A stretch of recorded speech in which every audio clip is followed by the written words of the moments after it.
Welcome to In Defense of Freedom, the podcast by the California Constitutional Rights Foundation, dedicated to championing civil liberties and justice. Join us in our mission by supporting the work and this podcast at www.cacrf.org. Together, we can make a difference. Okay.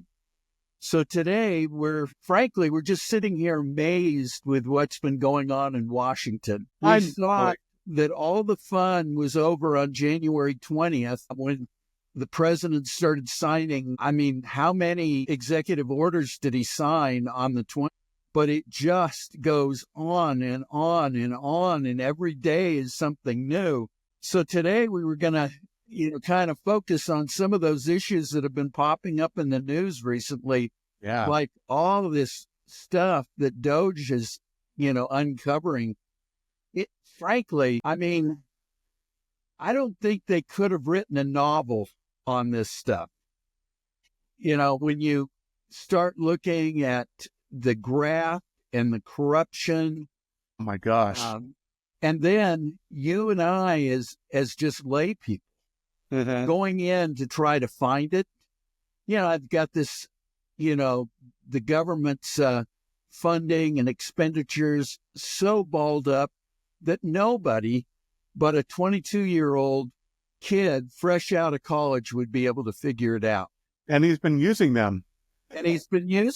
Exactly. Just on that point, we always look at the younger generation coming up, and we want to be amazed. We want that generation to succeed, and then we bring them in to help in government. And what do the Democrats do? Trash them.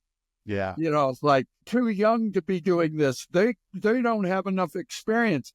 Please, they're twice as smart as the generation ahead of them. They have an understanding of how the computer works, how AI works. Yeah.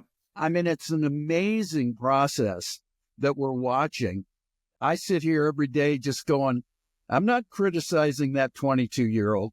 And secondly, I'm not criticizing Elon Musk, who's got to be one of the smartest entrepreneurs and inventors. I mean, he is the Einstein of our generation. Maybe not with, his, quote, IQ. But I'll tell you, if you stack every Democrat senator on top of one another and plug their brains in together, we've got about 1/10 of an Elon Musk. In fact, it might be a negative, if you really look at it. It might be. So easy. It really. Yeah, I've never seen anything like this before. I mean, we hear stories, that they paid like $20,000 for this highlighter. Yeah. I've heard stories like that over the years, but I just recently heard, and you've heard some of these too. Okay, the USAID, the acronym U.S. Agency for International Development, $1.5 million, $1.5 million for DEI advancement in Serbia workplaces. 70. Isn't that one of the priorities that you have? I mean, the American people, I think it's one of their bucket list things for the government to spend its tax money on, isn't that? Yeah. Oh, yeah. Your tax dollars at work. Yeah, exactly. $70,000 for a DEI musical in Ireland. $47,000 for a transgender opera in Colombia. Ooh, that's money well spent. No, money well spent is $32,000 for a transgender comic book in Peru.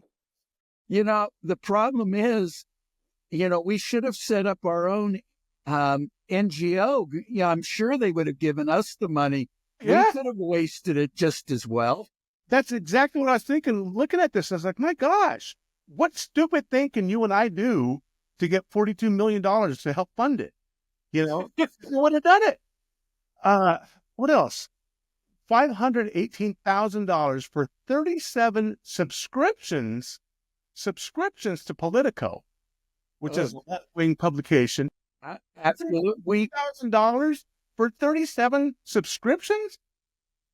And then We're just not up on how to fleece the government out of money. I want to learn how to do this. Well, we can't now. I mean, our opportunity's gone. I know. Sad, sad, sad. But the president has decided that he's not going to waste taxpayers' money.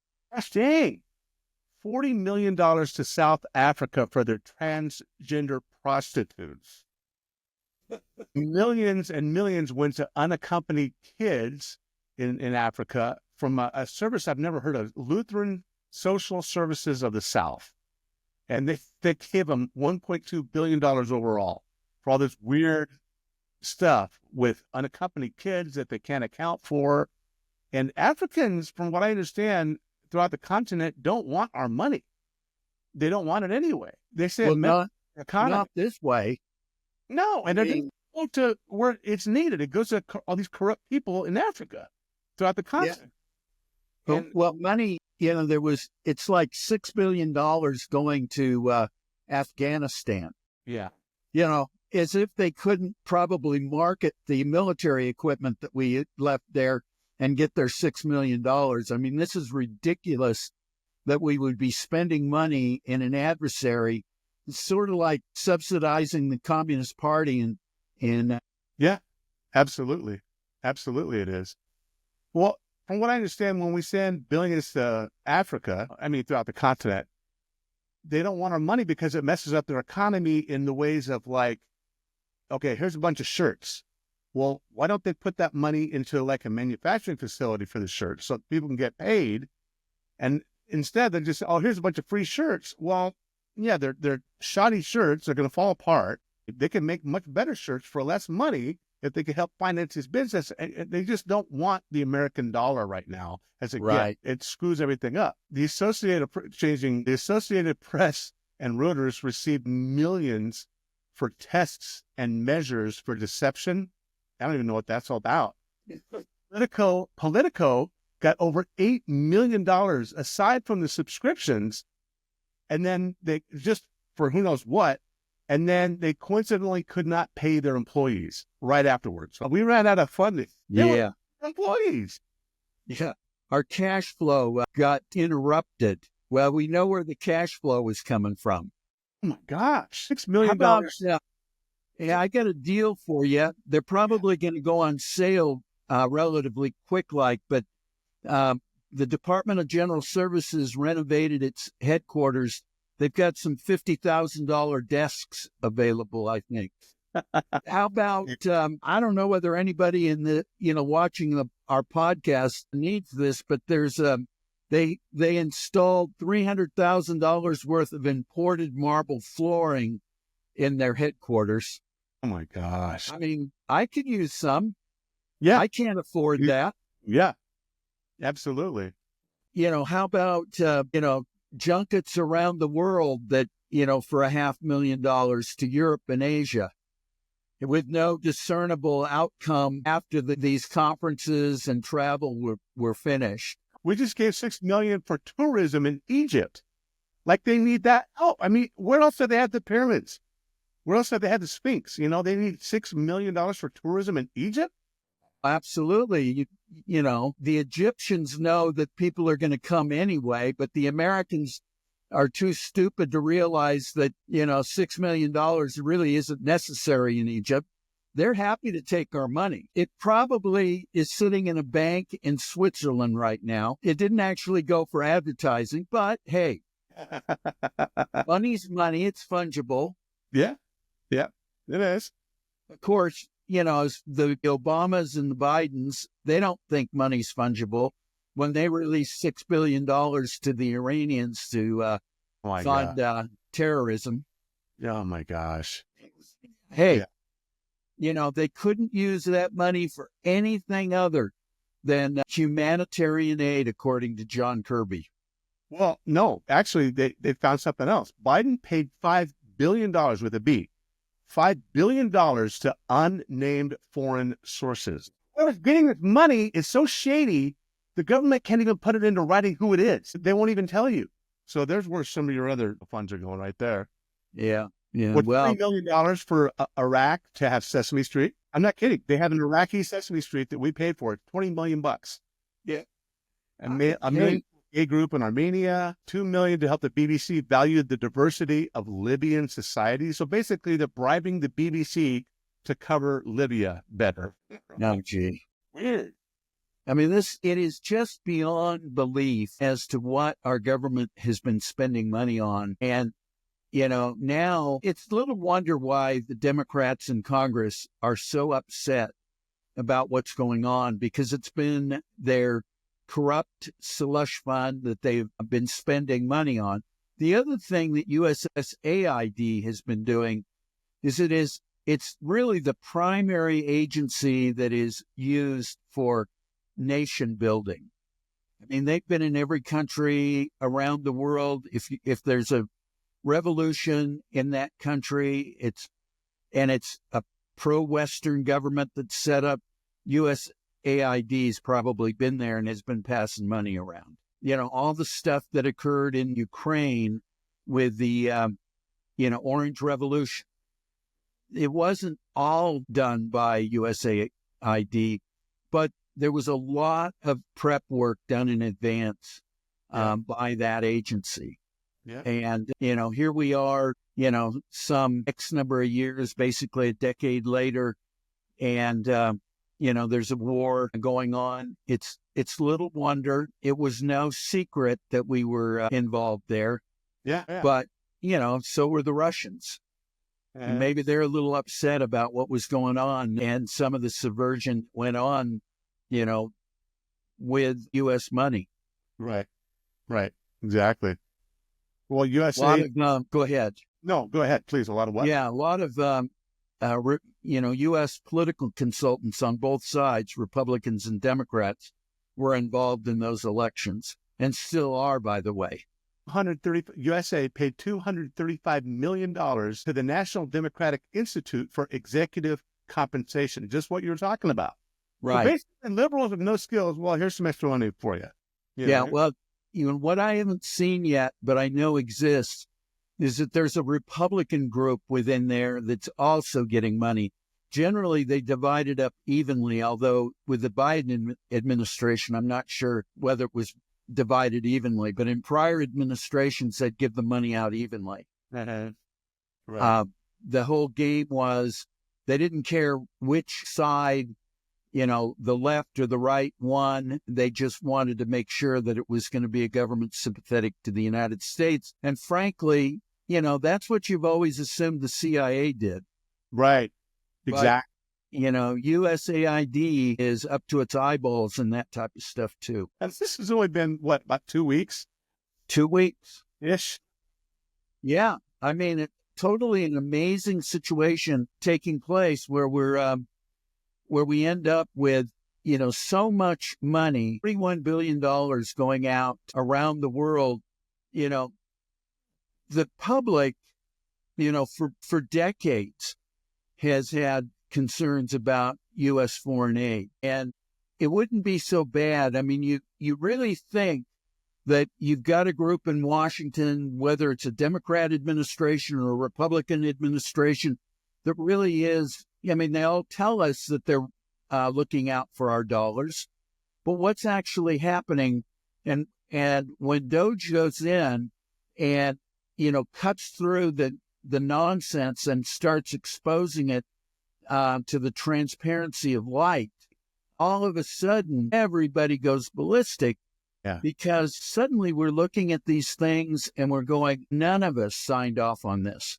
Right. And the sad part about it is that, while the Biden administration maybe took it to new heights because of their focus on climate change and DEI, every administration, Republican or Democrat, for probably the last 30 years has been doing this exact stuff.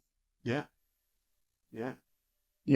If you went back and, scratched the scab off of USAID and the Trump administration, the first one, you probably find the same type of garbage going on. Because they've always taken the position that they're nobody can really review or account for what's going on. Right. Yeah, you can't. You can't. I mean, it's unbelievable how much, what do you evaluate? How many billion? $41 billion, according to the news.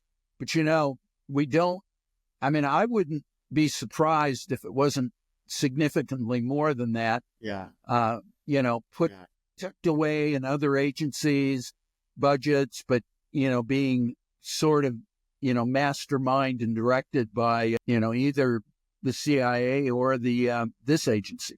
You probably look in Department of Education and you'll see money going overseas. HHS, Health and Human Services, money going overseas. Obviously we know that that Fauci was, and through funding that he had, was funding scientific work in other countries. So it wouldn't surprise me if, some of this USAID money is coming from other agencies, and that the actual amount of money that is being spent is far greater than we've ever ever imagine.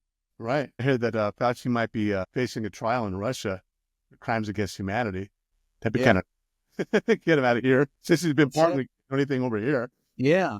I'm kind of amazed that we would, hold on a second here. Let me pull something up. I wanted to, as we were talking about just a moment ago, and how much has taken place just in the last 2 weeks. Trump, at least as of today in the Federal Register, has 49 executive orders that he's signed and have been published.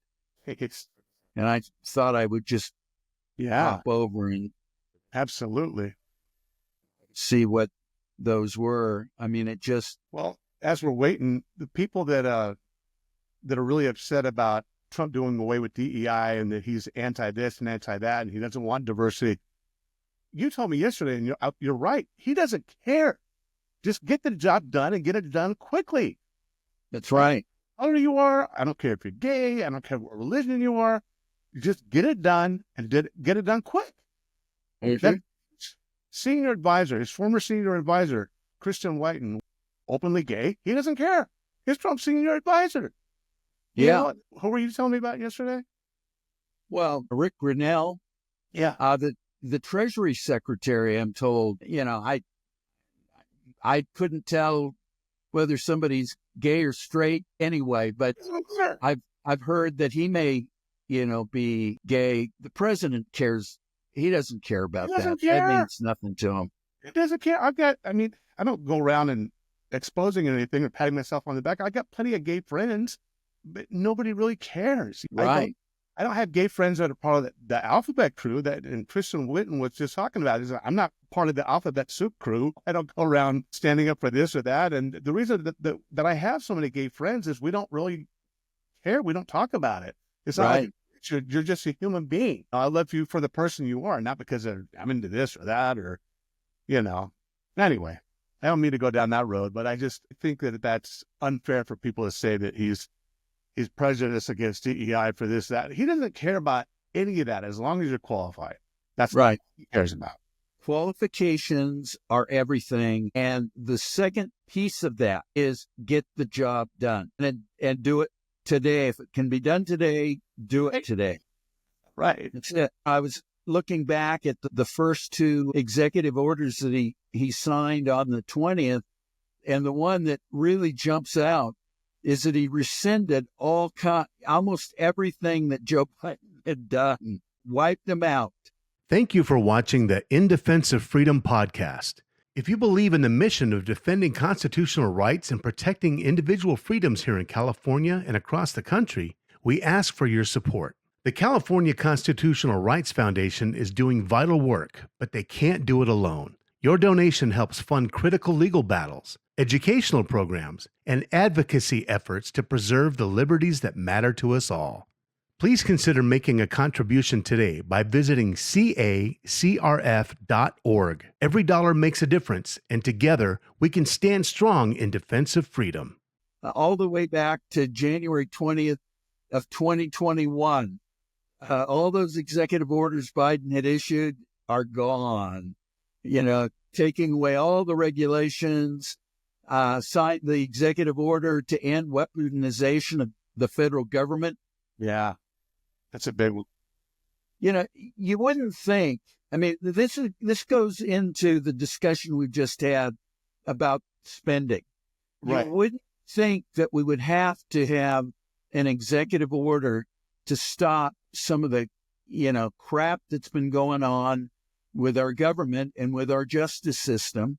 You wouldn't think we would have to have an executive order that says that we have to restore freedom of speech and ending censorship in government. I mean, these are like the basic understandings that we as citizens all have, that our government's not going to be out there trying to censor us. Yeah.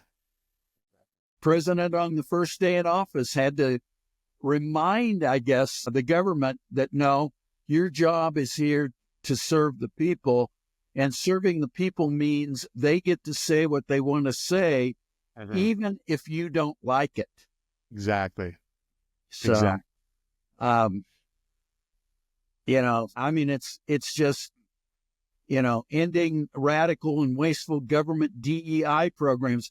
Had to sign that on the first day that he was in office. And you would think that he had, stuck, a pig with all the howling and screaming that went on with that.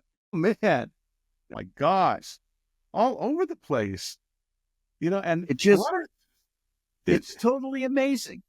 It is. It's mind-boggling. All the politicians that are really upset about Kennedy being in charge of what he's in charge of, well, they're getting paid by Big Pharma. Of course they're going to get upset. Of course these CEI people are going to get mad. They're losing their money. Absolutely. He signed on the same day the order withdrawing us from the World Health Organization. Like we want to be a part of that group. I mean, it's a mouthpiece for Beijing, and we're paying for it. Right. I mean, this is crazy. The whole thing's been crazy for 4 years. I mean, it's like we've been living in a nightmare. And then all of a sudden the president shows up. A real president. One that isn't on vacation, that the lid isn't, put on the White House at 10 a.m. in the morning. Yeah. Exactly. Noon. I'll give him the benefit of the doubt. He made it through the morning. Yeah, he did. He did. Yeah, there's a song that came out. It's a rap song, but it had Roseanne in it, believe it or not. And it's called Daddy's Home. It's just like, hey, he's back. Daddy's home. We're going to be all right. Yeah. Number one, just out of the gate. I don't like the song, but it's true. I mean, everybody's just like, and what is it? It's Super Bowl's going to have some ads that are throwback to back in the day where you could have girls wearing a bikini with an American flag and sitting in a big truck on an aircraft carrier, eating a burger and drinking a cold beer. They're bringing back those kind of, ads. That's right. Sending a message. What was funny the other day is all the controversy over Travis Kelce. Yeah. And all he said was, in essence, hey, I'm glad the president's coming to see my game. Right. And you would think, again, all the howling and screaming that's going on about almost as if they're supposed to censor Kelce because he said that. Yeah. How goofy and stupid. No, it's ridiculous. It's ridiculous. I've lost my team. The Chiefs have been my team since I was 4 years old. I had no affiliation with Kansas City. My parents bought me these onesie pajamas that were bright red and had this emblem, and I loved firemen and policemen at the time because of the TV shows when I was a kid. I said, what does that mean? She says, they're fire chiefs. I went, oh my gosh, they're fire chiefs. And it was like my favorite thing, watching fire chiefs on TV when, actually lose. They were the worst team in the NFL my whole life. They were terrible, always in last place. We never won. We came close in 97, and that was it. And then in year 2000, we did good. I represented the worst team in the NFL. Now we're winning Super Bowls left and right, and I don't want to have them as a team anymore because of crap like that. Yeah. I mean, that just, I don't know. I don't mean to go down that whole rabbit hole, but it kind of struck a nerve when you were talking about Kelsey and the Chiefs. And that's been my team my whole life. And I don't even like NFL anymore now because of stuff like that. It's just ridiculous. Yeah. I'm in that we're just going across a whole bunch of subjects. Yeah. I'm gonna be rooting for the Chiefs this weekend, though. Yeah. I mean, I'd like to see them take the third Super Bowl in a row. That's something different. You know, my team is normally the winners, and this was sort of an off year for them. Yeah. You know, Right. every year is different, and in the NFL and in college, you know, you root for your team, and if they don't win, well, hey, there's always next year. Right. I mean, that's the beauty of these leagues. Right. So, but this year they're sort of, you know, wearing red. You know, it's red. The 49ers wear red or crimson or something like that. I can go with the team that wears the red. Right. But, you know, you can also respect the people that are fighting for the green, Philadelphia. So it's, you know, it'll be a good game. Sometimes the best part about it is the hats. Yeah. Yep. But there have been some really top-notch games, you know, with two top-notch teams. And I think this year is going to be two teams that are very good. And, you know, we'll see how it comes out. Yeah. You know, after the games played, and it's not too far away. No, not. And I'd be totally fine with Philadelphia one, even though Chiefs were supposed to be still my team. But we're Alabama people in this house, and we got a lot of Alabama players on the Eagles right now. You know, Jalen Hurts, and I don't know. I don't care who wins, honestly. I think either team is pretty good. So, yeah, well, I would share one of my teams. And I'm getting more and more because I follow college quarterbacks, and the college quarterbacks, if they move on to one of the pro teams, and that's one of mine.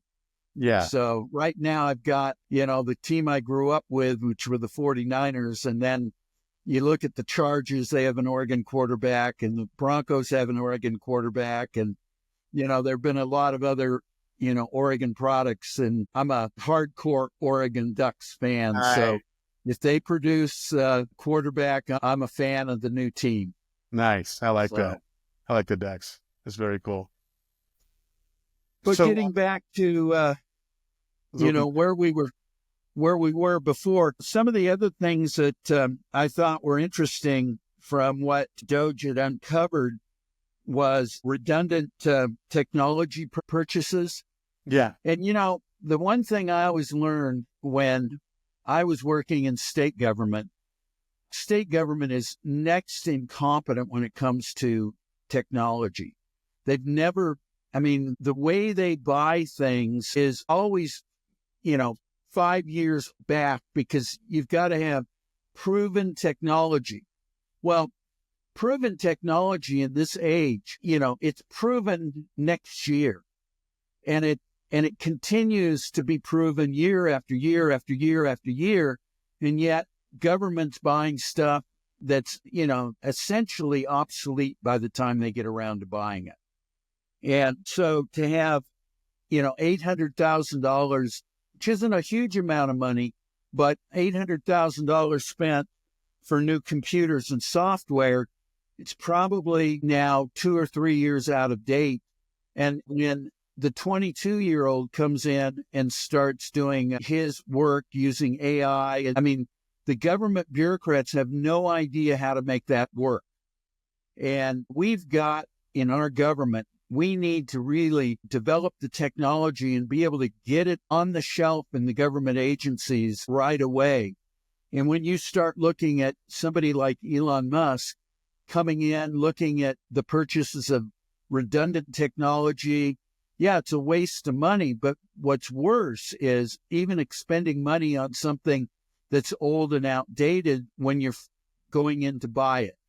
And I think what we're going to get out of Elon Musk and his 22-year-old group of kids that are doing this is we're going to see the government not only purchasing stuff that's going to be modern and up to date, but they're going to be able to run it for us. They're going to be able to bring the bureaucracy up to a point where they can make things happen.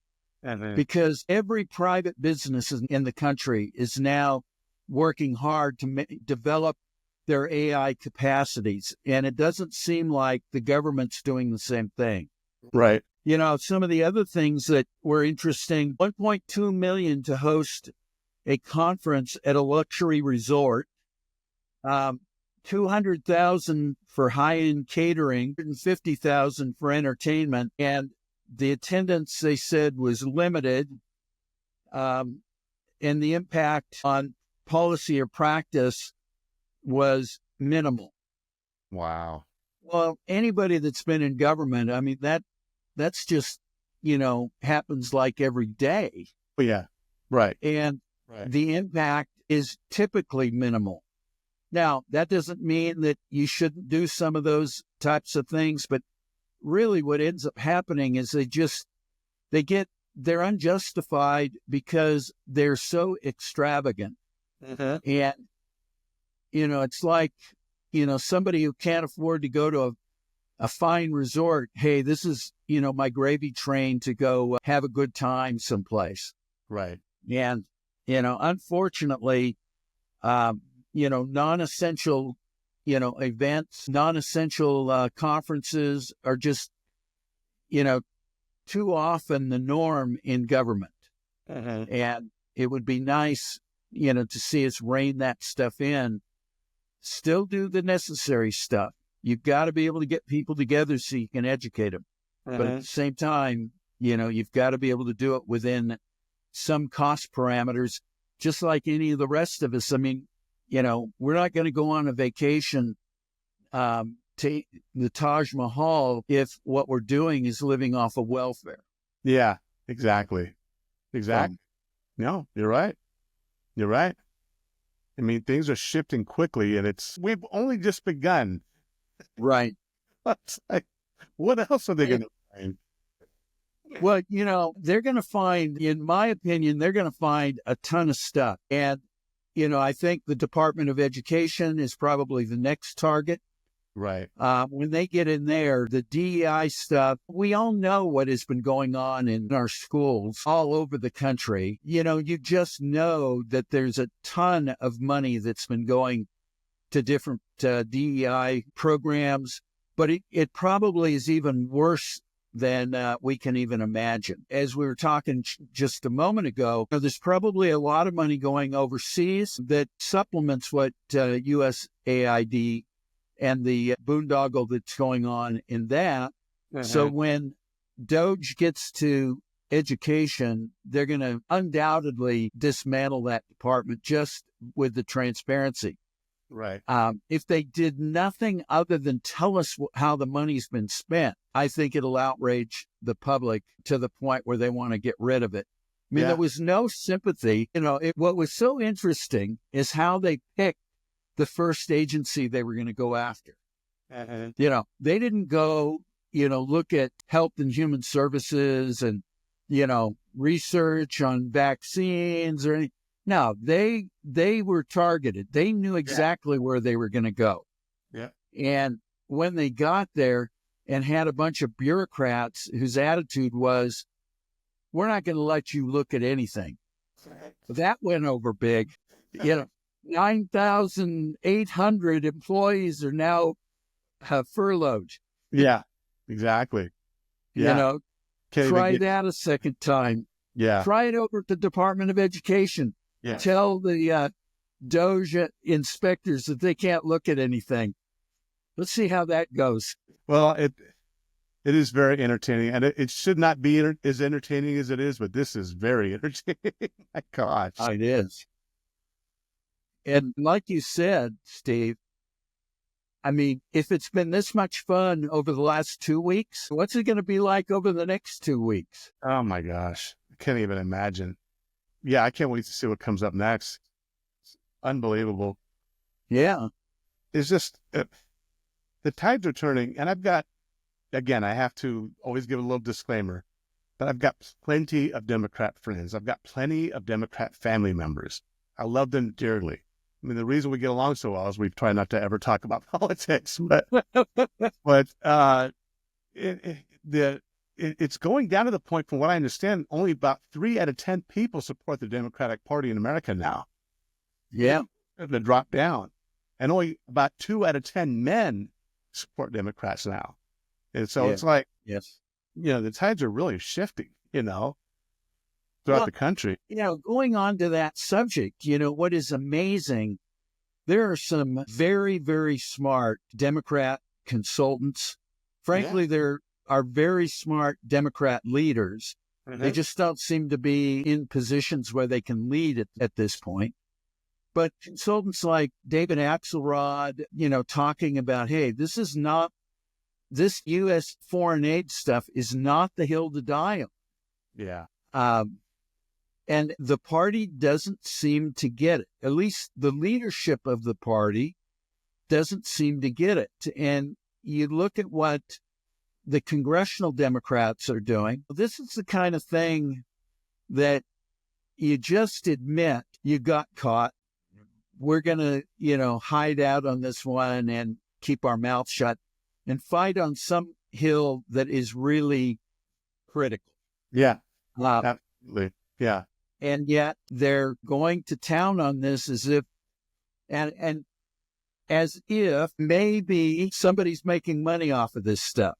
Yeah. And it may be the, place that they had thought they were going to dump, their 2028 crew, that they're going to bring back into government. And now the gravy train is over. Yeah. So, because we know that, when one administration goes out, everybody moves over to the think tank over on K Street or to the lobbying offices on K Street. And they just keep going for 4 years until they can come back into power. And it's the same old people every single time. Yeah. You have a new crew coming up.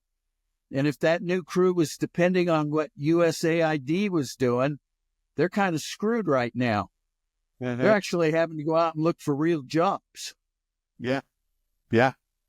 Yeah. No, right? It's going to be it's not only going to be an interesting 2 weeks or months, but I think it's going to be an interesting 4 years as we see, basically the remake of government. Yeah, it is. It is. I completely, that's the best way to put it. Yeah, I agree. Totally agree. I don't know. This president. Oh, go ahead. I'm sorry. I was just going to say, this president has a focus, and it's like a rocket, heading to its target. Yeah, it's. Oh man, well, I'm looking forward to the next 4 years, and I'm really looking forward to some more episodes of In Defense of Freedom. I think we've got some really cool stuff on deck, and we've got some good stuff already recorded, and I can't wait to see what the future holds for In Defense of Freedom. I think that what you're doing here, Steve, is a great, great, great thing, and I think that the Constitutional Rights Foundation is also fantastic.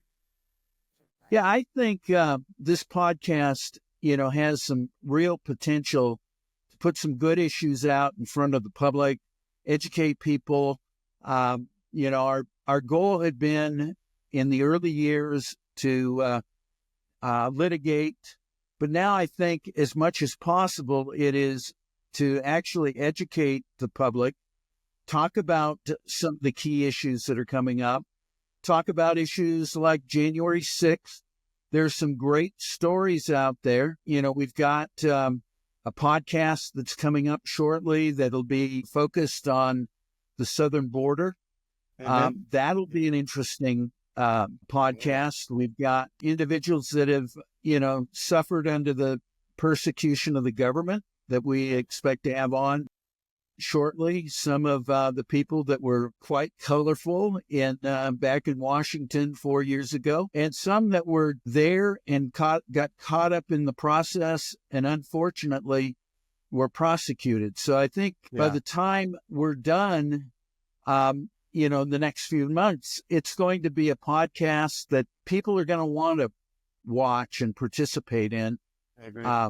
It's, as we've indicated previously, and as we talk about as we go, it's not inexpensive to put these on. So we hope that the content that we've been able to present is content that you want to come back to, take another look at.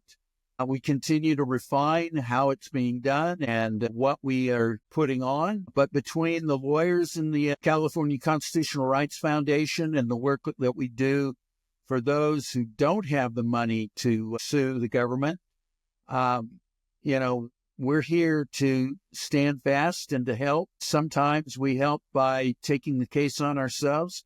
Sometimes we help by simply finding other lawyers and other groups that can help put it on, and we support by helping hold their code if that's what's necessary. Right. So, right. Anybody that can give us assistance, we sure appreciate it. Any amount helps. We don't have a set amount of money you have to contribute. But if you're so inclined and want to assist us, feel free to go to the website, cacrf.org, and make a contribution of any amount that you can afford. Yes, sir. Yes, sir. All right, my friend, thank you so much for doing this with me today. And thank you. And thanks to the public that's joining us in this episode of In Defense of Freedom. We hope that you found our discussions insightful and thought-provoking. Your support is critical to helping us continue to bring you valuable content. Please consider subscribing to our podcast and sharing it with your friends and family. We also encourage you to support the California Constitutional Rights Foundation, an organization dedicated to safeguarding the constitutional rights of all Californians. Visit the website at www.cacrf.org to learn more about the important work that we do and how you can contribute to it. Together, we can make a difference in defending freedom and upholding justice. Thank you for listening, and we look forward to having you join us in our next episode. Sounds great. Thanks again, Steve. That was a great podcast. Talk to you soon. Thanks.